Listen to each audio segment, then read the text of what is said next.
ইরানের প্রেসিডেন্ট রাইসির আকস্মিক প্রয়াণ। ওদিকে সৌদি আরবও স্বস্তিতে নেই। দেশটির বাদশার শারীরিক অবস্থাও দিনকে দিন অবনতির পথে। সৌদি আরবের বাদশা সালমান ফুসফুসের প্রদাহে ভুগছেন। সম্প্রতি স্বাস্থ্য পরীক্ষায় তার এই অসুখ ধরা পড়েছে। বাদশাহ সালমানকে জেদ্দায় আল সালাম প্রাসাদে রেখে চিকিৎসা দেওয়া হবে। বাদশাহ সালমানের শারীরিক অসুস্থতা কেন্দ্র করে যুবরাজ মোহাম্মদ বিন সালমান জাপান সফর স্থগিত করেছেন। জাপানের প্রধান মন্ত্রী পরিষদ সচিব ইয়োশিমাসা হায়াশি এ তথ্য জানিয়েছেন। ৮৮ বছর বয়সী সালমান ২০১৫ সাল থেকে সৌদি সিংহাসনে রয়েছেন। তাঁর ছেলে মোহাম্মদ বিন সালমানকে ২০১৭ সালে দেশটির ক্রাউন প্রিন্স হিসেবে মনোনীত করা হয়। ১ মাসেরও কম সময়ের মধ্যে দ্বিতীয়বারের মতো তাঁকে হাসপাতালে নেওয়া হয়েছে। বাদশাহ সালমান গলব্লাডার অপারেশনের জন্য ২০২০ সালে অস্ত্রোপচার করেছিলেন। ২০১৫ সালে বাদশাহ আবদুল্লার মৃত্যুর পর থেকে তিনি সৌদি আরবের বাদশাহ ছিলেন। ২০১৭ সালে তিনি মোহাম্মদ বিন নাইফকে ক্রাউন প্রিন্সের পদ থেকে সরিয়ে দিয়ে তার জায়গায় তার ছেলেকে নিযুক্ত করেন।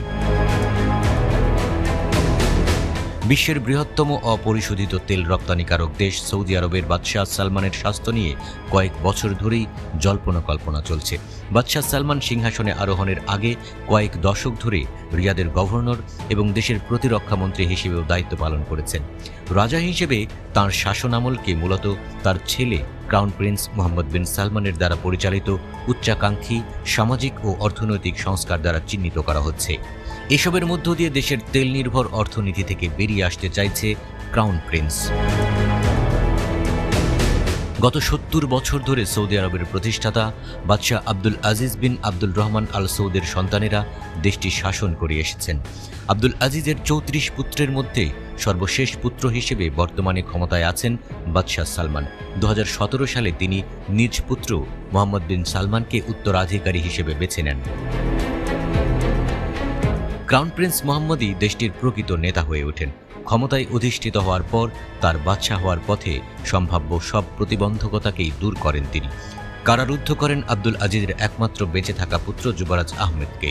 সৌদি আরবের সাম্প্রতিক ইতিহাসে মোহাম্মদ বিন সালমানের মতো অল্প বয়সে কেউ ক্ষমতা গ্রহণ করার জন্য প্রস্তুত হয়নি।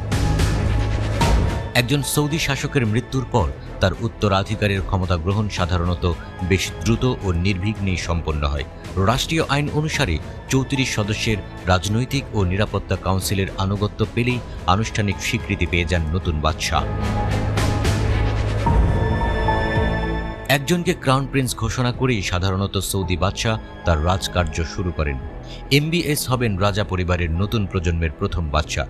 তাই তিনি উত্তরাধিকারী হিসেবে কাকে ঘোষণা করবেন তার উপর বাড়তি আকর্ষণ থাকছেই। নতুন বাদশাহকে যুক্তরাষ্ট্র কি স্বাগত জানাবে?